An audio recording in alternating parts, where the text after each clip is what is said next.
Assalamualaikum warahmatullahi wabarakatuh. Perkenalkan Pak, nama saya Suwandi. Pak Suwandi, nggih. Saya asli Jombang. Nggih, Jombang Balong Gemuk, Pak. Balong Gemuk Kecamatan Megalu. Megalu, nggih. Sebelah Tembelang, Pak. Saya kebetulan Ketua BIN Projamin Jawa Timur dan saya juga ketua di Jombang. Nah, dalam hal ini Pak, kami ada informasi dari masyarakat yang tentunya informasi itu kebenarnya kita nggak tahu, tetapi kami wajib untuk menindaklanjuti informasi tersebut agar terjadi balance, informasi supaya balance, mana yang benar supaya jelas. Bahwasanya di Sekolah MAN 9 Jombang ini ada informasi dari masyarakat, orang tua wali murid tentunya itu merasa keberatan karena adanya sumbangan untuk kalau dulu orang bilang SPP ya, tiap bulan itu 100 lebih, kemudian untuk uang pangkal ketika masuk sekolah itu sampai 2 juta. Nah, ini kebenarnya seperti apa ya dah? Nah, ya, kalau informasi ini masuk kami seperti itu, kami konfirmasi kenjenengan selaku kepala sekolah Pak nggih.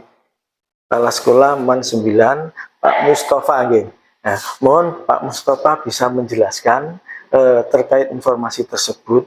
Sebenarnya bagaimana? Benar atau enggak informasi tersebut? Monggo Pak, jelaskan. Tidak benar Pak ya. Di istilah uang tadi bangunan, uang pangkal atau bangunan ya, tidak ada Pak ya. Nah, jadi ketika anak daftar kemudian diterima di sini itu tidak ada uang. Nah, selebihnya itu komite dengan wali murid kan standar aturan keuangan dari masyarakat itu kan bukan madrasah, bukan sekolah. Itu komite dengan wali murid. Kalau saudara itu kita serahkan ke sana. Oh ya. Kemudian tidak ada itu Pak, mungkin dari pihak sekolah menyampaikan ke komite supaya nanti ada bantuan seperti ini untuk anak yang baru masuk, kemudian bantuan setiap bulannya sebesar ini. Ada Kak? Ada enggak Pak? Pesan-pesan seperti itu? Nggih, Mas Wandi Pak. Jadi jelas sumbangan atau uang pangkal atau uang bangunan itu tidak ada Pak ya. Yang kayaknya yang di sini itu jelas Pak. Di apa istilahnya? Ya kalau yayasan sini itu bilangnya menengah bawah. Oh gitu ya. Jadi seperti itu. Tidak bisa disamakan dengan situasi di luar sini lah. Jadi khusus yang MAN 9, yang MAN 9 ini ngapunten Pak ya. Yang MAN 9 ini itu kalau ini kan menurut Pak DLC Mustain Hasan itu istilah ranah ekonominya itu, tingkat ekonominya itu menengah ke bawah. Karena itu kita menyesuaikan situasi ekonomi. Artinya kita juga tidak melakukan penurunan sifatnya memberat. Oh gitu ya. Berarti masalah itu menurut dengan. Jadi tetap ada pungutan tapi komite Pak ya. Itu namanya komite ya. Saya lagi Bapak ya, sumbangan, bangunan, pangkal, istilah itu kita tidak ada Pak. Oh tidak ada. Di awal. Jadi di awal. Apalagi kalau sudah kelas kenaikan kita nggak ada. Ada Pak ya. Terus misal ya, atau misal anak sudah lulus ya dah. Kemudian kalau dari komite itu misalnya ada bentuk sumbangan dan anak yang sudah lulus ini belum lunas, apakah ada kendala terkait pemberian ijazah? Kabupaten Pak ya, kemarin itu ini ada bakat itu sebelum kita penyerahan sudah saya buat ada tulisannya. Di surat edaran supaya diambil. Seperti itu. Oh gitu ya. Nah cuma kadang-kadang nggak tahu saya. anak-anak itu banyak yang nggak sudah kerja duluan. Jadi kadang belum di sini kan ada sudah bareng-bareng istilahnya. Itu anak-anak sudah ada kerja.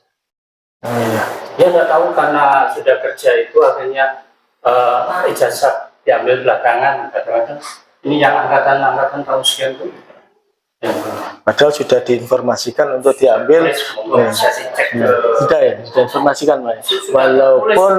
Walaupun mungkin saja bisa jadi sesuatu tidak mengambil karena merasa punya tunggakan, belum bayar.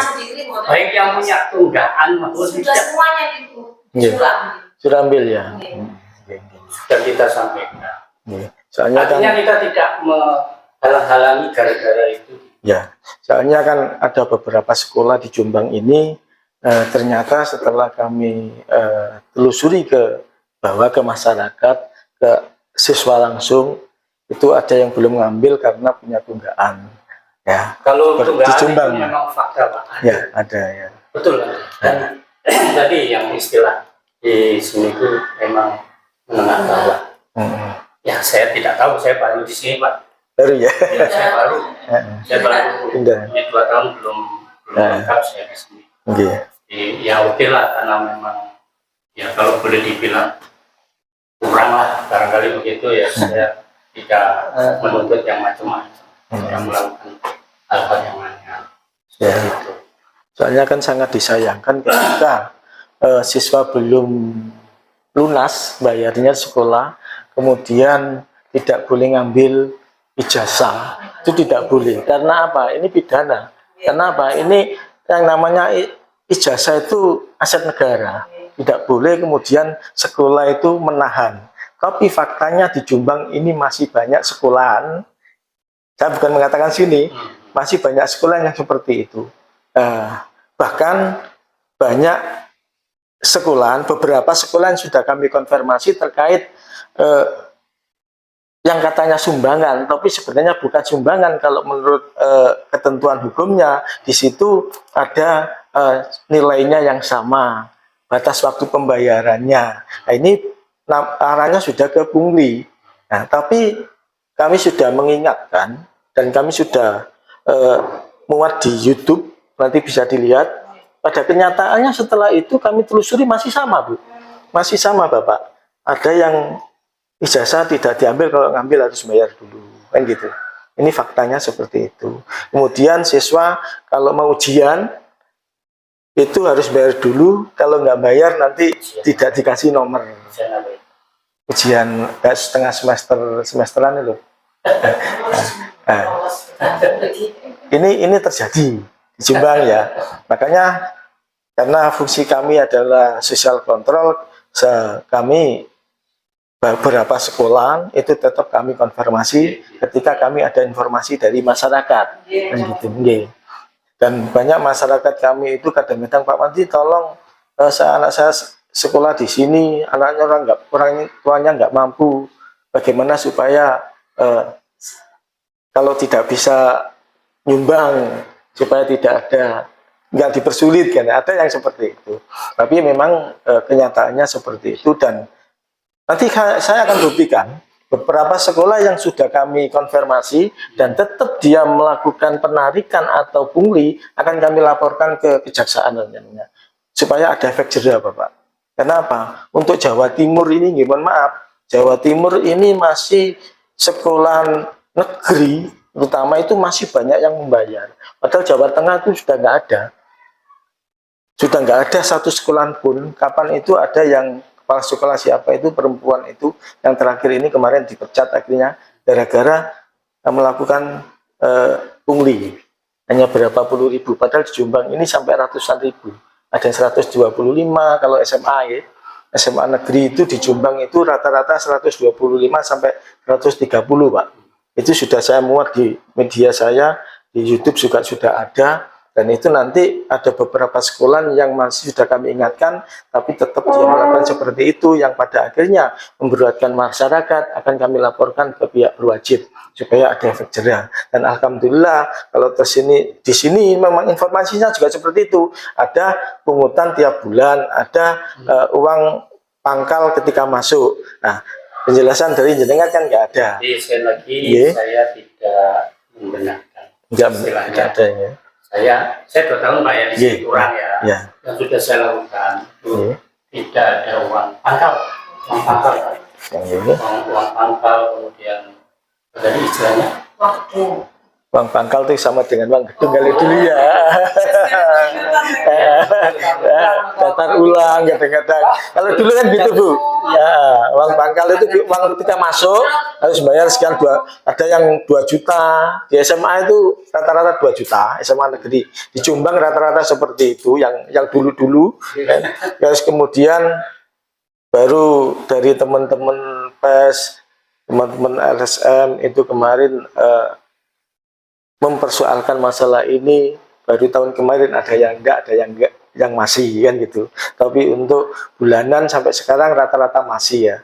Makanya kami akan yang melalui komite ya, melalui komite. Karena kalau yang namanya sumbangan itu sifatnya harus sukarela, semampunya, tidak perlu dikasih kartu kayak biar SPP gitu kan ya. Tapi ini yang terjadi di Jombang seperti itu. Dikasih kartu untuk pembayaran 125, 130, nanti ketika mau semesteran itu kalau nggak bayar dulu nggak dikasih kartu ujian, gitu.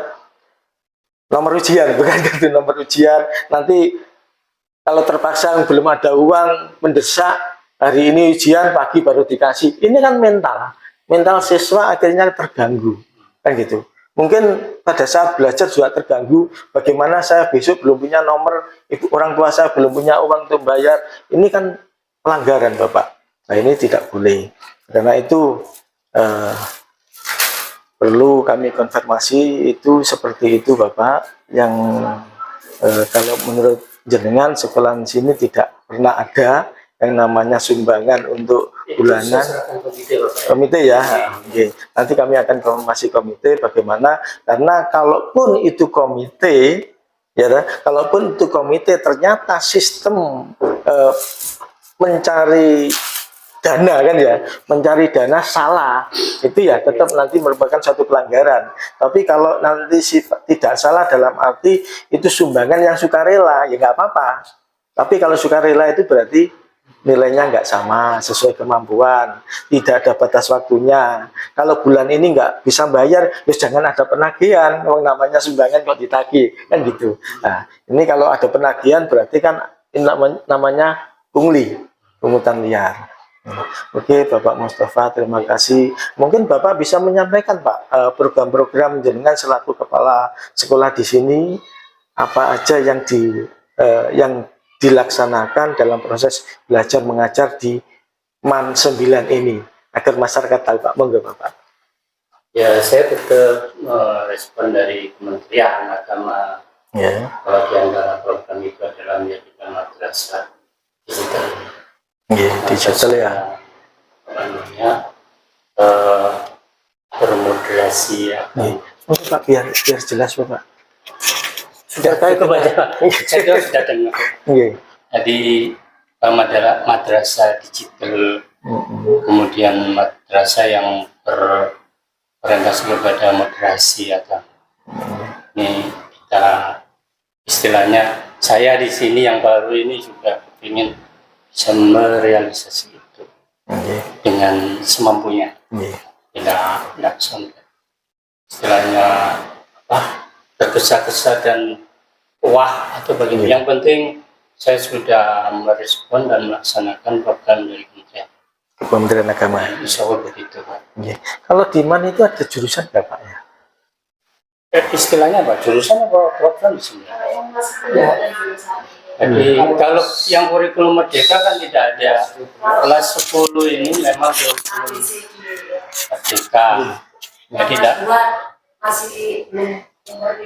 Yang kelas 11-12 belum kurikulum merdeka. Jadi masih ada. Baru mulai kurikulum merdeka. Sehingga yang kelas 10 tidak ada jurusan kurikulum merdeka itu tidak ada jurusan. Gitu ya. Seperti itu. Kalau sini kalau pertama masuk berarti kelas berapa itu? 10. 10. 10 ya. Kalau kelas 11, 12 itu ada jurusan nggak? Masih ada. 12 yang sekarang. Ya. Jurusan apa aja, Pak? Cuma IPA dan IPS. Oh, sama dengan Hanya IPA dan IPS. Oh, sama IPS gitu ya. Mau buka agama tapi minat anak-anak nggak memenuhi syarat, akhirnya ya. Nah, kebetulan dan di sini termasuk yang ditunjuk sebagai madrasah vokasi. Oh gitu ya. Jadi ada keterampilan. Kalau masalah vokasi ada keterampilan, Pak. Ya selain Keterampilannya apa? tampilannya di sini ada tata bus. Nah, otomotif. Oh gitu ya. Oke. Itu untuk kelas berapa, Pak? Ya semua sih. Semuanya ya. Oh gitu ya. Jadi ada keterampilan tata boga, tata rias, Sama. terus apa sih? Tata busana, otomotif, ya, multimedia ya. Oh, jadi sehingga nanti siswa itu paham tentang IT ya. Nah Ya, sekarang sangat dibutuhkan itu ya. Banyak sama. Iya. Iya. Kalau menurut pendapat jenengan Pak terkait dengan sekarang ada apa kurikulum merdeka ya, kurikulum merdeka itu bagaimana pendapat jenengan Pak? Apa itu sangat membantu untuk siswa jenjang masa depan berikutnya atau ke jenjang kuliah? Saya TU Pak. Saya TU untuk kurikulum kurang Berapa ya? Kalau Bapak kawan sekolah Pak, dengan terkait dengan ini kurikulum merdeka ini Bapak, informasi saya yang dapat banyak juga yang mengeluh tentang perubahan kurikulum merdeka. Guru kepala sekolah itu setiap kami itu juga mengeluh itu. Persoalannya apa kira-kira Pak? Uang kami juga baru melaksanakan 1 semester ini. Iya. Jadi istilahnya evaluasi masih belum tuntas. Iya. Yang pasti kita menjalankan program yang ada. Iya, oh gitu ya. Kalau kepala sekolah sifatnya hanya menjalankan saja ya. Ya, tetapi yang untuk vokasinya ini kan apapun kurikulumnya itu tetap kita jalankan. Jalankan. Iya, apakah yang ASP atau yang Umer, yang keterampilan ini ya. Sebenarnya kurikulum merdeka itu arahnya kemana Pak? Arahnya ke supaya siswa itu lebih mandiri atau bagaimana sebenarnya? Kalau menurut pemahaman ini enggak? Kalau dilihat dari apa itu namanya, ada P1, P2, P3 itu kan kayaknya ke karakter Ya, pembentukan karakter. karakter. Ya, yang jelas ngerti yang di lapangan. Iya. Saya hanya global barangkali begitu. Kami selaku masyarakat juga kadang-kadang bingung dengan dunia pendidikan yang ada di Indonesia ini. Ya, dulu waktu saya masih sekolah Pak, waktu jenengan mungkin masih ingat SD SMP ada PMP. Ya, kemudian saya masih mengikuti penataran B4 mulai 25 jam sampai 125 jam kalau kuliah gitu. Dan itu sebenarnya kan menurut saya itu juga membentuk karakter. Tapi kenapa kemudian dihilangkan? Ya, itu dihilangkan kan Pak ya? Dihilangkan. Dulu waktu masuk pegawai negeri itu juga harus punya sertifikat untuk penataran B4. Kan gitu Pak ya? Tapi itu dihilangkan. Kemudian perubahan. Sekarang kurikulum merdeka. Nah, saya lucunya lagi, banyak kepala sekolah atau mungkin guru-guru itu yang mulai bingung dengan kurikulum merdeka. Ini bagaimana? Dan pengamatan kami, setiap ganti menteri pendidikan, ini supaya didengar sama Bapak Menteri dan Pak Presiden, setiap ganti menteri pendidikan pasti ada perubahan kurikulum, ada saja yang dirubah. Kemarin yang sempat kami protes, ganti menteri ada perubahan sistem zonasi. Oh, ya itu ya kemarin tuh. Itu kemarin ya itu. Apakah ketika membuat perubahan aturan itu tidak melihat di bawah? Seorang menteri harusnya tetap melihat kepada kepentingan masyarakat. Tapi pada kenyataannya justru merugikan masyarakat pada kemarin yang namanya penerimaan siswa dengan sistem zonasi. Karena di Jombang ada 6 kecamatan atau 5 kecamatan nggak salah, itu tidak masuk semua zonasi. Nah ini tanggung jawab siapa? Nah, setelah kami konfirmasi, kemudian dari staf kementerian yang datang di Jombang waktu itu, kebetulan saya diundang karena saya ikut protes, itu saya konfirmasi tujuannya supaya yang dekat dengan sekolah. Tapi pada kenyataan yang terjadi bukan demikian. Anak yang dengan sistem zonasi, anak yang dekat itu malah dapat jauh. Lucu. Coba dilihat di SMP Tembelang 2. Gitu. Itu saya punya keluarga itu dekat ya. Kalau itu di Harusnya di Purworejo ya. Pernah saya di Gabus Banaran. Terimanya di Kudus. Oh di Pelosok 2. Nah, kan lucu. Kan lucu, ini fakta. Ini kenyataannya. Kan gitu. Dan satu hal, 5 kecamatan tidak masuk ke semua zonasi, apa tidak boleh sekolah? Kan gitu kan pertanyaannya. Kemarin sempat saya protes itu. Sehingga apa? Sebenarnya arah pemikirannya itu kemana? Kenapa tidak berpikir yang bagaimana untuk pendidikan itu lebih baik misalnya? Supaya apa? Supaya bisa bersaing dengan negara-negara maju, kan gitu ya. Tapi tidak demikian di Indonesia. Gitu. Nah, makanya kalau kami bebas kritik Pak. Kalau gitu kan bebas kritik.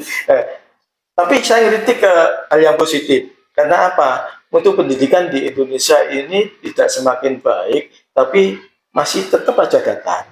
Karena apa ya? Itu perubahan-perubahan dari undang-undang, perubahan aturan, perubahan kurikulum itu tidak mengarah pada pendidikan yang lebih baik. Kemarin yang katanya, contohnya yang zonasi itu katanya supaya apa? Setara. Tidak ada perbedaan antara sekolah satu dengan yang lain. Tapi kenapa tidak menjadi acuan ketika yang jadi acuan adalah SMA mungkin favorit, ya seperti SMA 2 Jombang itu favorit. Tapi kenapa harus menurunkan yang favorit menjadi yang tidak favorit? Kan ini yang terjadi seperti itu. Kenapa? Nah inilah pola pikir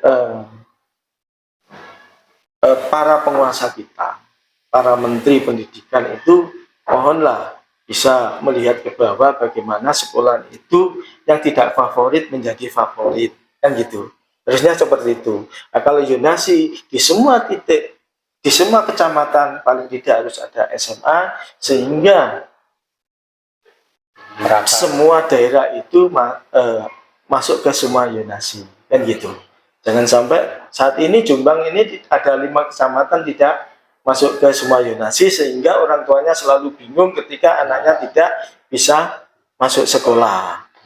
Kalau ke swasta, terus terang di Indonesia ini swasta itu mutunya tidak lebih baik dari negeri. Beda kalau di luar negeri. Kalau di luar negeri itu swasta itu mutunya lebih baik dari sekolah negeri. Bayar berapapun nggak jadi masalah karena yang masuk adalah orang-orang yang berduit. Tapi kalau di Indonesia ini yang masuk negeri itu justru orang-orang tidak berduit, kan gitu. Karena apa? Karena keterbatasan fasilitas sehingga anak pinter pun belum tentu bisa terangkat menjadi pinter, kan gitu. Nah, ini yang ini sekedar juga masukan kepada pemerintah dan terima kasih kepada Bapak Mustafa selaku Kepala Sekolah MAN 9 terkait dengan informasi yang kami dapat yang tadi sudah kami sampaikan. Ternyata beliaunya menyampaikan tidak benar informasi tersebut, tetapi memang benar bahwasanya terkait dengan mungkin bantuan atau sumbangan itu semuanya diserahkan oleh komite, Bapak ya. Kalau di sini komitenya siapa, Bapak? kata Imam itu adiknya Kiai Mustain Hasan. Oh ya, Pak Imam ya. Nah, dalamnya pun di Pak Imam. Apa itulah? Depannya Pak Suyuti, depannya apa tadi? Oh, dua kata. Lundo. Kiai Mustain Hasan. Kalau Pak Suwandi sudah tahu dalamnya Kiai Mustain Hasan ya. Sekitar situ. Nanti Lundo Pak ya. Pak Kasih Pak Imam gitu ya. Insya Allah kami akan mencoba konfirmasi supaya semuanya menjadi jelas dan tidak ada lagi informasi yang dari masyarakat itu yang tidak benar itu nanti justru mempengaruhi pihak sekolah. Karena pada dasarnya yang disampaikan Bapak Kepala Sekolah, sumbangan itu tidak sifatnya memaksa Pak ya. Yang tidak mampu kan tidak harus menyumbangkan gitu kan ya. Kalau di sini itu yang saya tidak mampu itu biasanya komite memberi keterangan tidak mampu. Iya. Dan ya itu urusan komite. Geng. Soalnya memang semuanya melalui komite Pak. Kalau sumbangan melalui komite di SMA yang lain juga melalui komite, tapi sesuai dengan Mendikbud nomor tahun 75 tahun 2016 itu bahwasanya komite atau pihak sekolah tidak boleh melakukan penarikan, melakukan pungutan tidak boleh. Tapi kalau sumbangan boleh, tapi harus bisa membedakan antara pungutan dan sumbangan. Kalau sumbangan sifatnya sukarela, kalau pungutan itu ya dipaksa dengan nilai yang sama, sebatas pembayarannya juga jelas, ini tidak boleh. Baik, terima kasih Bapak Mustafa atas waktunya. Mudah-mudahan informasi ini bermanfaat untuk semua masyarakat, khususnya bagi wali murid untuk MAN 9 Jombang. Terima kasih Bapak siapa? Bapak Safari, kami Bapak Suwandi, ibunya ini. Terima kasih atas waktunya. Mohon maaf jika kehadiran kami kurang berkenan, tapi itu adalah fungsi dan tugas kami Bapak. Kami tidak akan mencari persoalan, tetapi kami akan mencarikan persoalan. Jadi artinya kita balance dari informasi masyarakat. Justru kalau kami tidak konfirmasi ke sini, tidak tahu Bapak, masyarakat pun tidak tahu. Jadi ini semuanya demi kepentingan masyarakat, juga kepentingan pihak sekolah. Mudah-mudahan dalam proses belajar mengajar di mana nanti lancar, tidak ada kendala apa-apa. Dari kami saya akhiri, wassalamualaikum warahmatullahi wabarakatuh.